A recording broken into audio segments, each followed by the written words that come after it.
Hey everybody, it's your boy, Adrian, and it's 2020, and the Unknown Games podcast is back. That's right, we're here. I'm back in Japan, Alex is in Japan, we're reunited, and it feels so good because 2020 is off to an awesome start, and we are talking about some Xenosaga. I'm talking all day, all night Xenosaga. Yeah, we geeked out this time on Xenosaga, and you know we love it, and we want the series to come back. We really do. So someone make it happen, please. And we have a little bit of news for you from CES. All that and more on this week's episode of the Unknown Games podcast. Happy New Year's, everyone, and we hope you enjoy the show.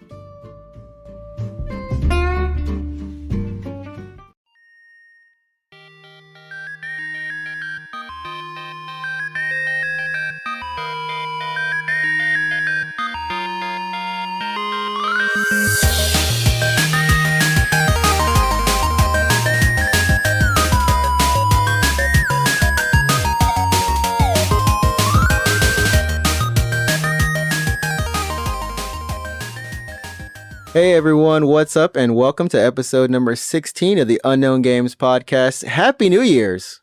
Happy New Year's, dudes. It's 2020. The future is now.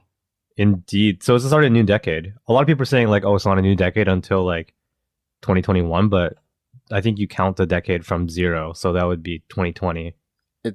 Yeah, I mean, we have entered the new decade. This is the start of a new, it's not a new era, but it's a new decade, and that's pretty exciting. I mean, I guess when it hit 2000, I was never really thinking about it because I was in middle school, but it's really cool now to be able to think like, oh, you know, last decade gave us some really good stuff.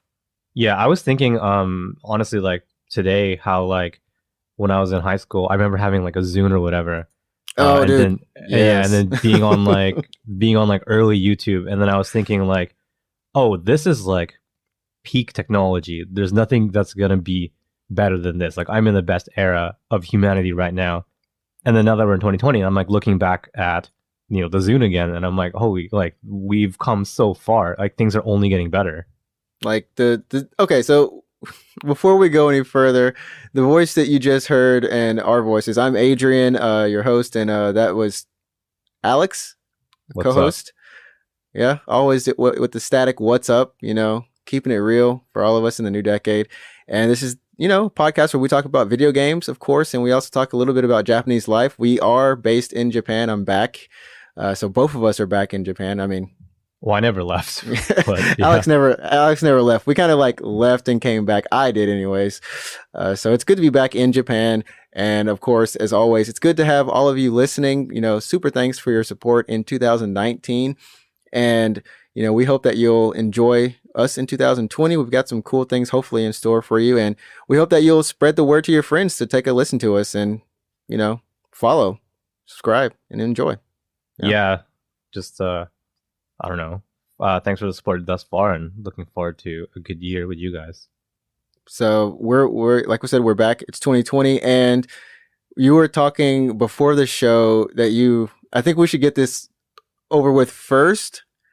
You want to talk about Xenosaga first a little bit? Oh yeah, sure. I mean, we talk about Xenosaga all the time on this podcast, and I think that's because like, it's not intentional. It's not just like, oh, you know, today's topic is Xenosaga, but I think kind of not ironically, but just like a really bad or good coincidence is like I came up recently on the internet that at Bandai Namco they were at one time considering a remaster like we've been wanting, but they scrapped it kind of early on because they did market analysis and they were like, it's not going to make enough money, it's not going to be worth it, so we're not going to do a remaster. Which is sad. Yeah, which is sad. I was just thinking like if only we had like a little more influence, or we could kind of spread the word a little bit, and we can get people to ask for a remaster, because Dot Hack got a remaster, and I think Dot Hack is in a kind of similar situation. Yeah, I mean, like Dot Hack, of course, you know, originally when it came out, I think had some good traction, but as the series went further, you know, lost a lot of that fanfare that a lot of people had, but the anime really brought it back. I think a lot of people remember Dot Hack for the anime more so than the game. Right, and I think the fact that Dot Hack has an anime maybe kind of helped it get a remaster. And then the thing about the Dot Hack remasters is that they added like a fourth episode never before released, so fans of that series could like finally kind of close up that saga. Yeah. on like I want that for Xenosaga. Like I want like a part 4. Like we had something. like the game was originally supposed to be 5 parts and got cut down to 3. And the game was notoriously long for its cutscenes, and but I never felt like the story was bad. I liked it a lot, and I think like the themes of Xenosaga are kind of complex, kind of a little bit like it gets crazy, it gets wild in typical JRPG fashion, and especially with the Xeno series, Yeah, but no, I loved it, but apparently it just wasn't gonna make the money, so they scrapped it. And I'm just like, can we get like a Project Rainfall 2 for this thing? Can we get some legitimate buzz over Xenosaga so we can get a remaster? I'll take anything, Namco. Like seriously, just like I'll take anything. I mean, like it's like a couple weeks ago, like Harada-san over at the I guess he's the director or producer of Tekken, but he also does a lot of the other stuff. But yeah, like he put out the tweet like, yeah, like you said, we had an analysis way back, and it just doesn't seem like it's gonna work. Sorry. Yeah. But yeah, I bought my friend a Cosmos figure from Xenosaga 3. It was done by Alter. Really nice figure. Yeah, Alter makes some pretty decent figures. And yeah, so he took it home and he's just like, yeah, she's beautiful. I'm like, I know. Yeah, of course she is. Yeah, it's I wanted to keep it for myself, actually. I was just like, yeah, why am I giving this figure away? It's so nice. So the thing about like, well, it feels like at Bandai Namco, like they haven't forgotten about Xenosaga, because every now and then we'll see a nod towards Xenosaga, or we'll see like a figure or something released for it. You will, yeah. There was I think really recently, like, was it the same one from Alter? Was it the Cosmos figure? Like, it's a Cosmos figure from Xenoblade 2, the DLC that she was in. But I think it might be Alter. I think it is Alter potentially. You have to look it up. I want to look up real quick. Here it is. Or is it Koto? Is it Koto? Kotobukiya? It's probably this one. It's on Amazon.jp right now. Yeah, because it's a nice figure. It's not out yet. So 2020 May 31st. So this is the one. It's Niman Nisanen. So it's like 22,000 yen, like 220 American dollars or something like that. Yeah, yeah. And this is Max Factory. Oh, Max Factory. Okay. Yeah. It looks. It's a good figure. It's a good figure, and like you said, they give nods to Cosmos and the Xeno series. And I mean, we also had the Project X. Was it Project X Zone or the crossover thing on 3DS? Yeah, that was hype too, man. And I we just want our Xenosaga. That's our New Year's resolution. Mm-hmm. I don't even know if it's a resolution. New Year's wish, decade wish. I don't know. One day. So hopefully, obviously, yeah, they haven't forgotten about this series, but like the fact that they're like, oh, no remasters, but we'll sell you figures. We'll not even sell you. I think it's a no-brainer for Bandai Namco to make figures, because they're not the ones making them, right? They're just licensing the rights to Max Factory or whatever. Right. So they're like, for Bandai Namco, it's just extra cash on the side, and then for Max Factory, it's profit. So profit. I'm kind of wondering if I don't know about how like the licensing for the Xeno series is, and I think we actually talked about it before on one of the earlier podcasts, but I think that a lot of the fans of Xenoblade would like to go back and see what was before it. Like that's actually what got me into Xenosaga, not Saga, but Xenogears. Yeah, is I played all of Xenosaga and I was like, I want to see where it started. So like, I think it's maybe the market wasn't then, it wasn't there then for Bandai Namco, but now I think, with so many fans of Xenoblade, I think it'd be nice. I agree, right? Because that game did decently good. I think whenever you talk about Switch games, Xenoblade is on the list. Yeah. You know what I mean? It's games that they're like, hey, you should check this out. And I think what is it? Is Xenoblade 1, right? Is getting a re-release, I think, on the Switch or something. Did it not already happen? But yeah, I believe so. Probably. Well, Xenoblade got a re-release on 3DS, like on 3DS. That's right. That and we talked about that. Yeah. I think it's getting a second re-release. Let me just double check this real quick. It wouldn't surprise me. Xenoblade Chronicles Definitive Edition for the Switch 2020, right? So it's getting a second re-release. Okay. Yeah, I mean, they obviously know that, the Xenoblade series is fans love it. I mean, and Shulk is in, of course, Ultimate Yeah, Smash Bros. Yeah. Smash Bros. So, like, this is one thing I will say. Like, so before the Game Awards, I remember, lots of Smash fans were tweeting they wanted an announcement for a character, and one of those characters for the DLC pass, people were wanting Cosmos. So the love is there, Bandai Namco. Yeah, I would love Xenoblade to, to come back. I'm serious. Like, I'll put out, like, even if it's like a PS4, like PS2 game, like what they did with Star Ocean Till the End of Time. Like, it's not even a real PS4 game. It's just like it's emulated PS2. It's just yeah. I'll take that, man. Like, I'm serious. This is how we are, everyone. We really just want our Xenosaga. We want it back. I mean, I don't know, like, how would you rank the game? So this is we're going down this tangent home, but this is the Xenoblade or Xenosaga episode. Out of 1, 2, and 3, my personal favorite would have to be it's because 2 had issues. We all know. Yeah, 2 is the middle child. Like 1 takes it over 3 for me. So here, okay. Well, actually, go ahead. Tell me why. So 1 took it for me because when you're introduced to the characters, like, it just set the foundation for all of them. Like, I just had favorite characters. I loved Ziggy, I loved Cosmos, and then I loved an Albedo. Albedo, like, he's crazy, man. For being there. But he's lovable. Just like, I fell in love with that character, and so much so that, like, when 2 starts and it's just about him, I was just like, oh, this is so awesome. Like, I think they did a really good job with the characters. I enjoyed the story setup, and I enjoyed the cutscenes. Heck, I enjoyed all 3.5 hours. Oh my god, so many cutscenes. So and the battle system was broken. My personal ranking is 3-1-2. I picked 3 over 1 because I think as a game itself, 3 holds up better than 1.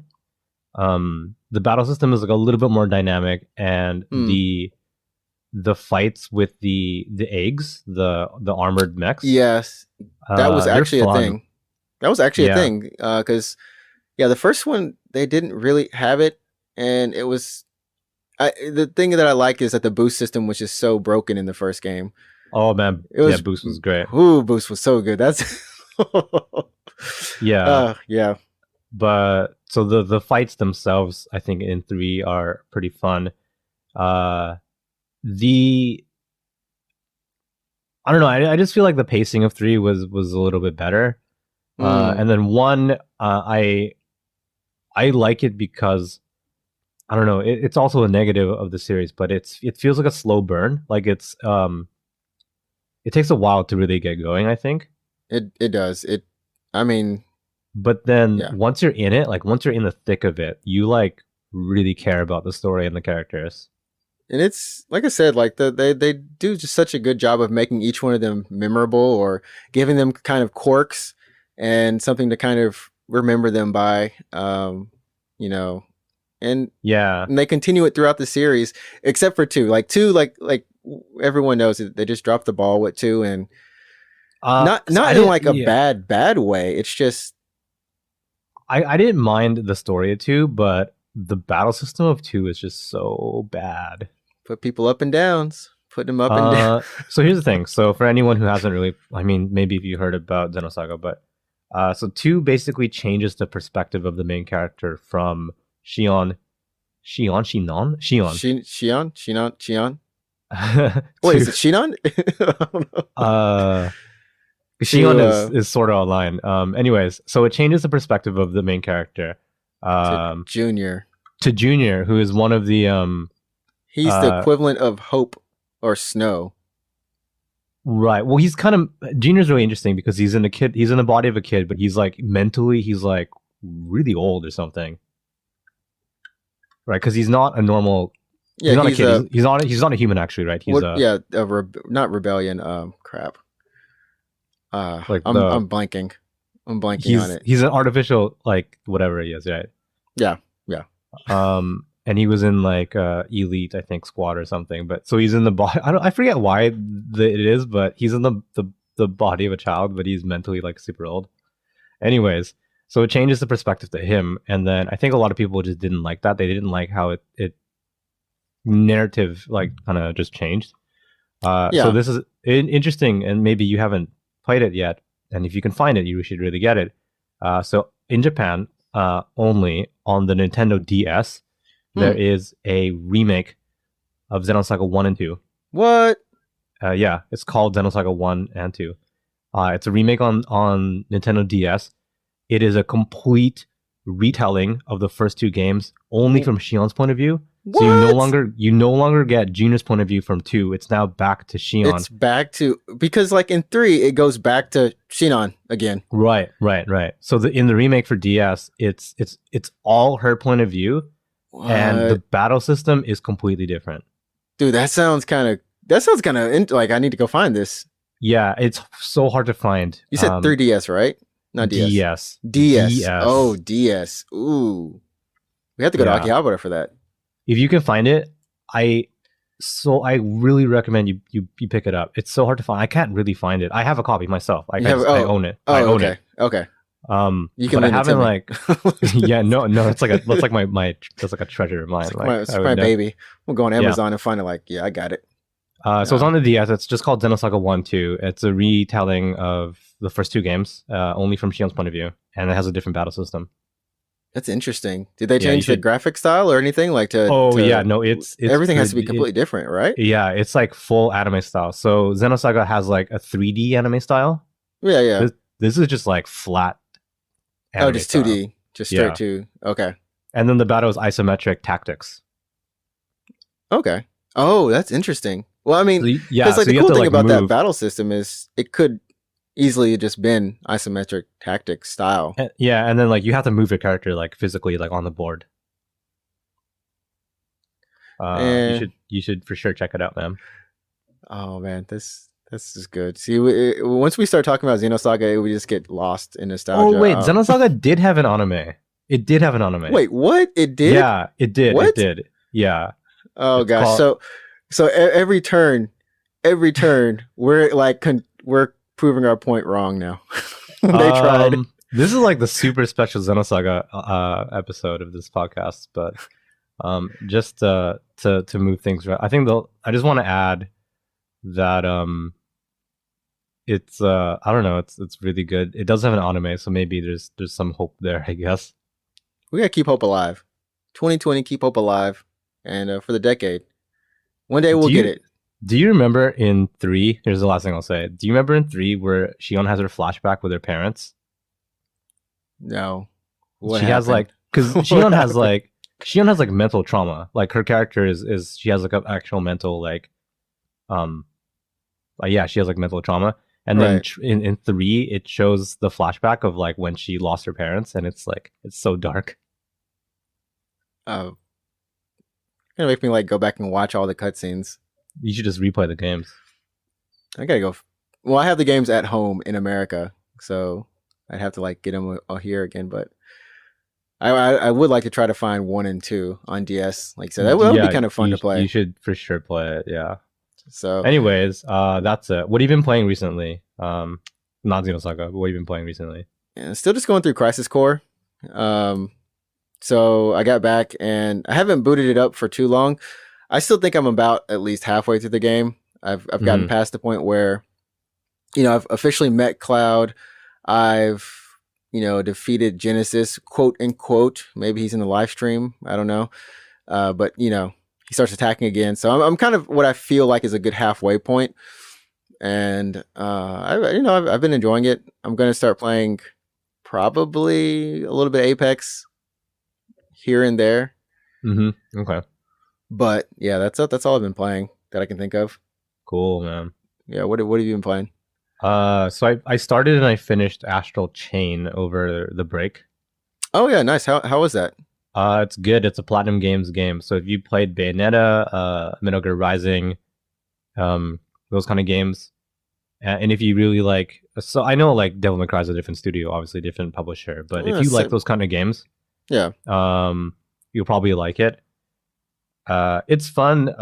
Astral Chain is just like, it's really anime. Like it's so. I mean, it looks pretty. Like I'm surprised that they even gave it a story. Like, can you call the story a story? Is it a story? Yeah, no, it's got a pretty anime story to it where it quickly spirals out of control into something greater than humanity or whatever, right?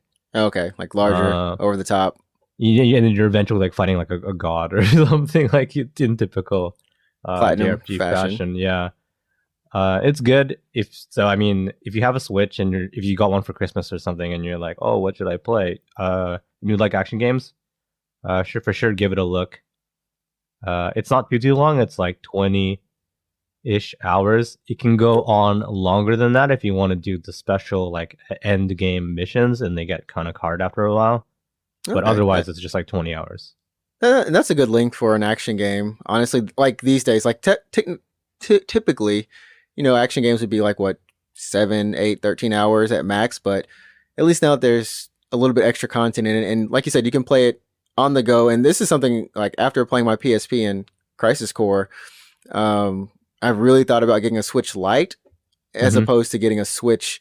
A full Switch. Getting a full Switch, even though I can take both of them on the go. There's just something about the Switch Lite.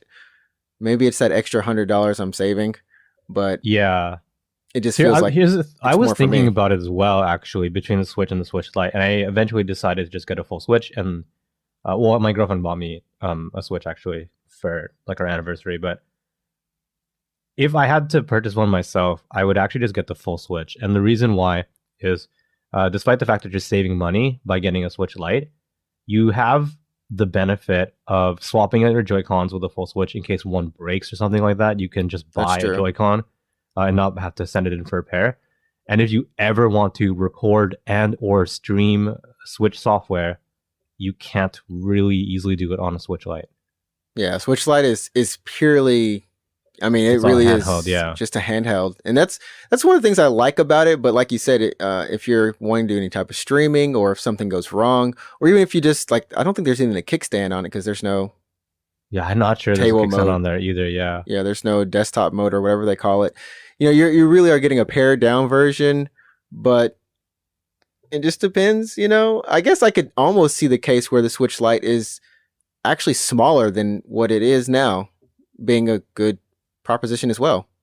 Yeah, like just an even smaller form factor, one to take on the go to justify it a little bit even more, or the lack of features for it. Yeah, if you have no intention of ever streaming, recording a Switch game, and you're just, oh no, I just play video games. I don't produce content for video games. Then absolutely get a Switch Lite. It's portable. It's small, and just hopefully your Joy-Cons won't break or anything like that. But if you have the slightest like idea, like maybe you might want to stream one day, like just get the full Switch. You'll probably thank yourself later. You hopefully will thank yourself later. Yeah. And I don't know, we like originally intended for this to be like a short podcast for you guys. Yeah, we went off the deep end on Xenosaga. Xenosaga has like completely taken over everything. So we're going to take a quick break, and then we're going to come back after this and just talk about some New Year's resolutions for ourselves personally or for the podcast, and then a little bit of news if there is anything. So hopefully we'll be done in 10 minutes, everyone. Okay. So we'll see you after the break.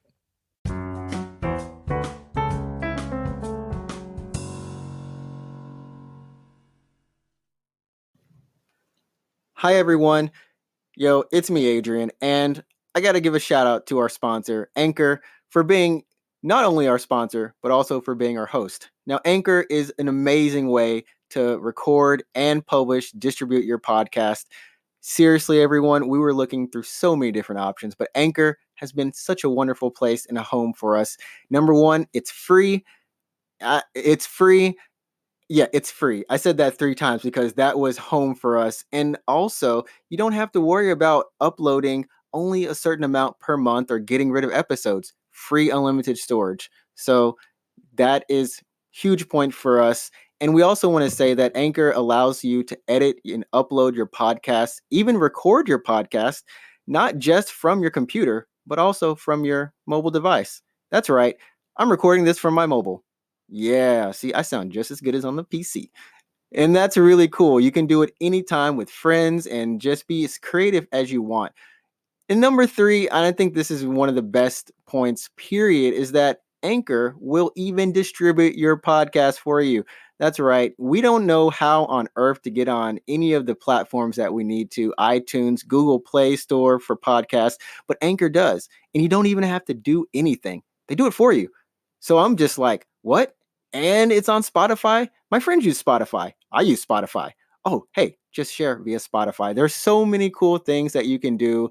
And of course, make money from your podcast without any minimal listenership. So this is really cool. I love Anchor because of these reasons. I love Anchor. That sounds like crazy. I'm advertising, but that's really cool. I had to say thank you to Anchor just for that. And we hope you enjoy the podcast. Now, remember that if you want to download the app, we encourage you to. We also encourage you to go to anchor.fm and try it out. Get your own podcast. It's really easy to get started. All you need is your phone. I don't even have to tell you to get a mic, just your phone, because it has a mic. See, that's amazing right there. So it's everything you need to make a podcast all in one place. Thank you for listening, everyone, and enjoy the rest of the show. All right, we're back, and thank you for listening to my wonderful voice as I talk about Anchor. For our sponsor, have you ever thought about changing the sponsor just like a tiny bit? Just be like, hey, what's up? It's me. I'm your boy Adrian. Check out Anchor. It's super hot. Make a podcast. That's it. Just clip that. Just clip me saying that, and that's our new. Just cook that up, yeah. And you know that. Okay, you know what? That's actually a pretty good pretty good thing. I should actually consider doing that. Okay. All right. I mean, maybe not in the say, yeah, hey, yo, it's me, your boy Adrian, and just don't like randomly like one episode like that's the like no explanation.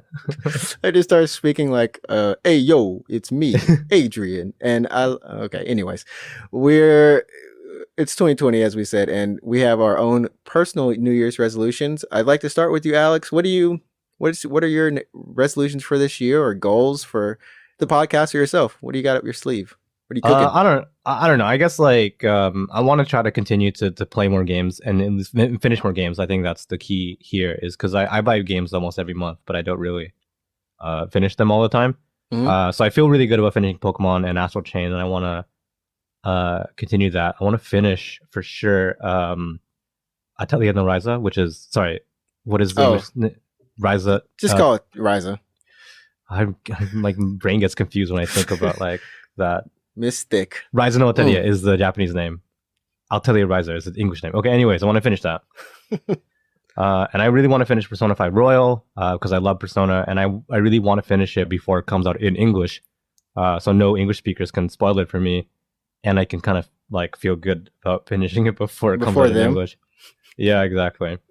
But other than that, I think in terms of content production, obviously we have this podcast as well, but I think personally, I want to try to just make different content on the internet and then have people enjoy that as well. So I'm not thinking like strictly stuff like vlogs or anything, but just whatever content that I can make that people might find entertaining, whether that be streaming or let's plays or something, then I want to put that out and hopefully people will enjoy it. That's awesome. And anytime you want to promote yourself here, you're welcome to do so. Shameless self-promotion. Okay. Shameless self-promotion, man. You can do it anytime you want to. People, you may have fans. I don't know. Yeah, I mean, other than like me, but boosting my own numbers. Anyways, what about you? What do you want to do for this year? I think for this year, so I have kind of similar goals, and to finish my backlog, to go through it. Number one, I have a huge backlog on Steam, of course, but I just playing and beating games. That's something that I used to do as a kid, and I'm used to it. But then adulting, so that's one thing. And to do that, I'm going to shameless promote myself. I'm going to try to start streaming and on Twitch, and just go through my backlog of games. It's nothing fancy or anything, but just playing games that I like. So that's one thing. Of course, the podcast, keep it going, and hopefully we can do a couple of live shows throughout the year. Maybe it's on YouTube or however we want to do it, and produce some content for our YouTube channel and our Instagram, showcasing our life in Japan or showcasing some cool things. I'm going to Evo in a couple of weeks. Oh, yeah, you should take pictures or whatever of that. Yeah, my phone, my camera, I don't have a good camera right now, so like I'll take pictures. Hopefully they'll be good. But I'm just like really hyped to be in the environment of Evo. Like I've always wanted to go, and it's like 15 minutes away from me, so I have no excuse. I want to be competing in Soul Calibur. Is it at Makuhari? Yeah, it's at Makuhari Messe. So it's like super close. And it's just gonna be a lot of fun. Hopefully I can see some good matches. Looking forward to the finals and announcements. Hopefully I can play Guilty Gear Strive if it's there, because that is one game I'm super excited about this year, and trying to get in and learn that old Arc System game. But yeah, I think that's it. And also, I don't know, just try to publish things on the internet. I do draw and write, so just kind of to put that out more this year than I did last year. Maybe into a publisher. For sure.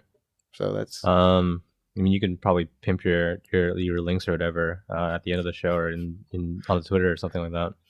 Yeah, I got too many links, man. Yeah. But I mean, honestly, I think for the podcast, it would be really nice if we had like a central place, like a kind of website. That's like, I don't know, far down the line or whatever. Yeah, well, one day when we get big enough and we get sponsored by Squarespace, then we can make a website on Squarespace, and we can have those awesome Squarespace ads that every other podcast has. Every other podcast. That's how you know you've made it big, when you start when you have a Squarespace sponsored segment. Yep, Squarespace, and when we're featured on Joe Rogan. Yeah, if you're listening, Squarespace, I've been practicing. Do you want to give us a no? It's fine. Yeah. Anyways, do you have any gaming news or anything like that? I didn't see anything. CES is going on right now, and the only thing I saw that you actually brought it up to me is like the PS5 logo. I was like, oh yeah, it looks like the PS4 logo, but instead of blue and white, it's back to their black and white colors, which they do have. They use those on, like, I want to say like t-shirts. You'll see it on like their promotional materials more than you'll see it on everything's promotional materials, but more physical goods, you'll see the black and white. Mm-hmm. So I was just like surprised that that's the color they're going with this year. Well, it might change, like, because they only revealed, like, I guess just the logo at CES. I think it was like on a slide or something even, and then just like really simple like media, like assets or whatever. So when we get closer to the end of the year, maybe they might have an actual color scheme or something. I don't know. That's true. Did you see anything interesting at CES? Not really. I know Asus, I saw a video about this, but Asus like revealed a 360 hertz refresh rate monitor for high-end gaming, and it's pretty bizarre. So I watched a video of it, and obviously I can't get the benefits of that refresh rate because my monitor is, for one thing, my monitor is at 144, not nearly as high as 360, and the video itself I think was rendered out at like 24 frames per second, so definitely not getting the benefits there. Oh my word. Yeah, but that's super interesting. I'm never gonna be able to afford that, at least not unless I save up for it. But you can save. You start saving now. The thing about like playing games at 360 hertz is like you have to make a choice, unless you're playing CS:GO or like League of Legends or something. Like even if you wanted to play Apex, you have to like basically have a very high-end video card, and then you have to turn all your settings like way down so it can render actually that fast. So I play at pretty much max settings at 1080p, and I get around 120 frames per second in Apex, which is still pretty good. It's still pretty good. But if I had, for example, like a 240 hertz monitor, and I wanted to basically get the benefits of my monitor, I have to turn the settings way down and then even like get a more powerful video card. So at 360 hertz, you some graphics card and is pumping hard. you have to basically you have to have some incredible hardware, and maybe even still, you probably have to lower your settings. So like turn off shadows, turn off high resolution textures, something like that, just so you can get the benefits of that monitor. The benefits. And yeah, like that's the cool thing about CES is you'll see a lot of tech that's just prototype or it's real, but it's not actually, going to be out for a while in a usable fashion. It's just CES is always fun to see stuff like I did see apparently someone, I don't know if it's a manufacturer, but there's a gaming PC that has a PS4 and Xbox One. Origin Systems, yeah. Which first of all, the name Origin Systems, like I was like, wait, EA's making a Oh yeah, it tripped me up for a second, with but EA's Origin, yeah. But yeah, that was crazy. It's like it has those both inside of it, which is kind of cool.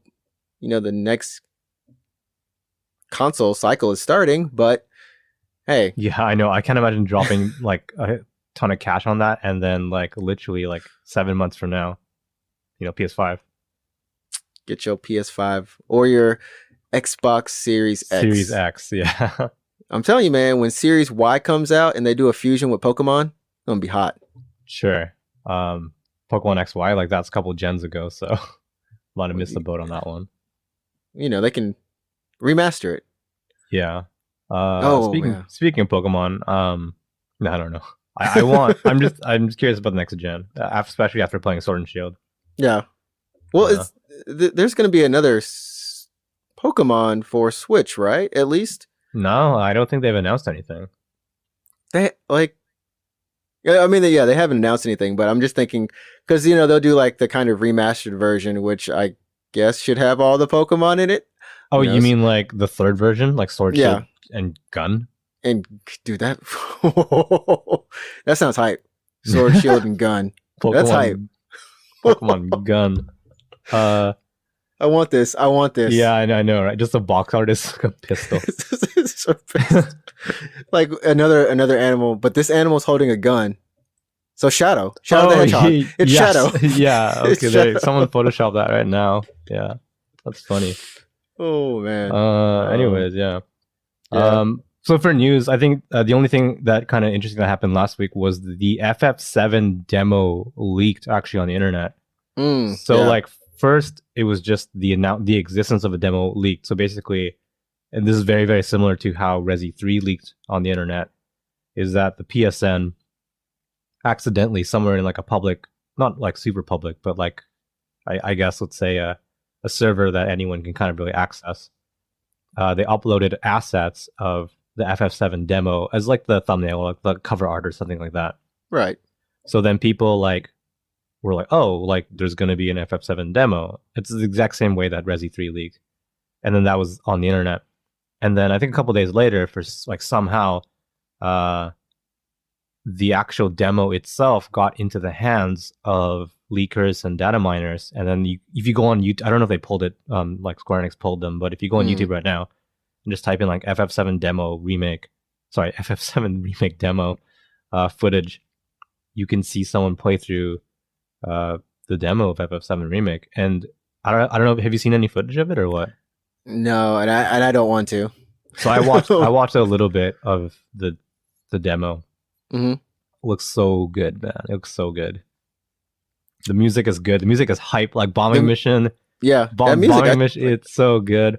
Like I said, like when they hit that trailer off at the Game Awards, I was like, the best part of that for me was that music. So good. I mean, that soundtrack. Maybe you just want to wait until the demo, but you can watch the opening sequence. So like how you remember the sequence where it starts out with Aerith, and then the camera pulls out like further and further and further out. You see all of Midgar, and then it zooms in on the train.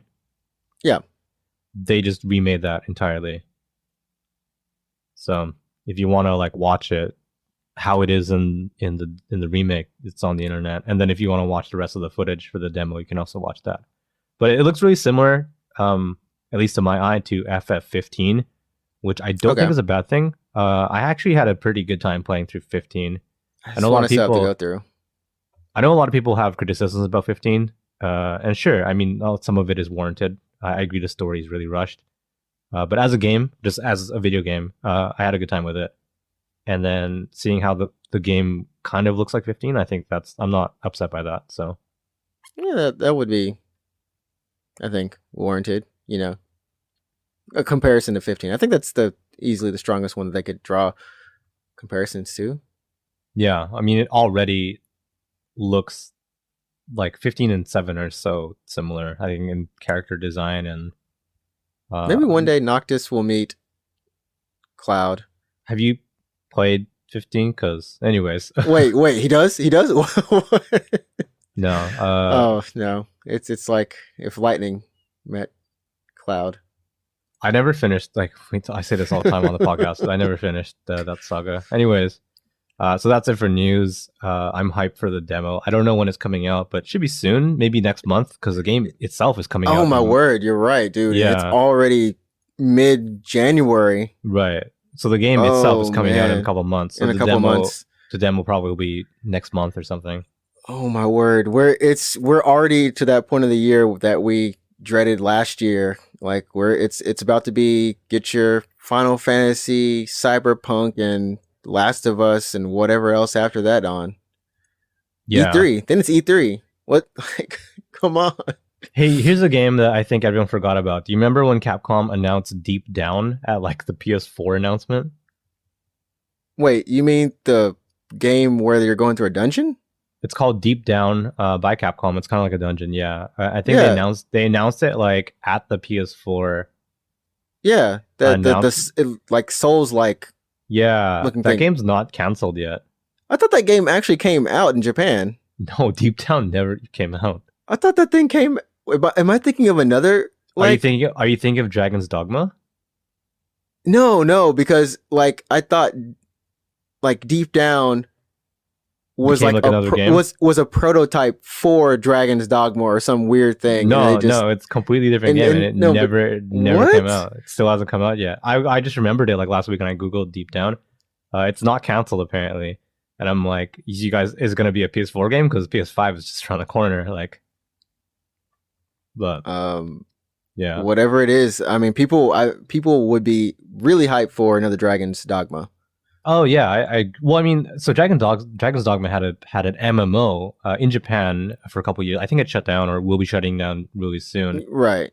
But no, I mean, it never got a sequel, but it got an MMO for at least like 2 years or something. Good old MMO. I mean, it did have its DLC, Dark Arisen, so. Yeah, you can actually get that on the Switch if I'm not mistaken. I'm gonna ask, what can't you get on the Switch? No, the Switch has such a huge library; it is crazy. That's what I said, man. I would almost just do my Switch Lite, but you know, I gotta focus on the priorities. Yeah, priorities. And with that, we're gonna prioritize our lives out of this podcast. All right, sounds good. It sounded like we just had a pat, but we don't pat here, unless. I don't know. We did miss our patented episode title in this podcast. It's not there. Oh, I don't know. It's a Xenosaga special. All right, there we go. Happy New Year's, the Xenosaga special 2020. Yeah. Special report. Starting the year off right. All right. Starting the year off right. Do you want to pimp anything or? Oh, okay. Yeah, that's right. I don't know. It feels like it's been a while. Thanks for everyone who's listened to the bonus cast that went up. It was a really good show, shot and recorded in a coffee shop. We had a lot of fun. So we hope that you enjoyed that. And hopefully we can do a couple more of those. But anyways, you can follow us at UGP_cast on Twitter. You can also follow us at UGP_cast on Instagram, where we're hoping to do a little bit more active in terms of showing you some life in Japan. And I think that's about it. Once the YouTube becomes more active, we'll kind of pimp it a little bit more. But yeah, you can follow us there. And you can follow me at Adrian Morris on Twitter. That's it. Is that one word? It's all one word. I'm cool. Yeah, I'm Adrian Morris. Sounds How about good. You? Anything? No. Just play more video games. Play Chrono Trigger. That's a good one. Yeah. That's a classic. And then tweet at Bandai Namco saying that you want a Xenosaga remaster. Everyone, do as Alex says, or else. Yeah. All right. All right, That's everyone. Stay cool. Remember, you set the tone. Enjoy what you do. Play some more games. See you Peace until out. next time. Peace.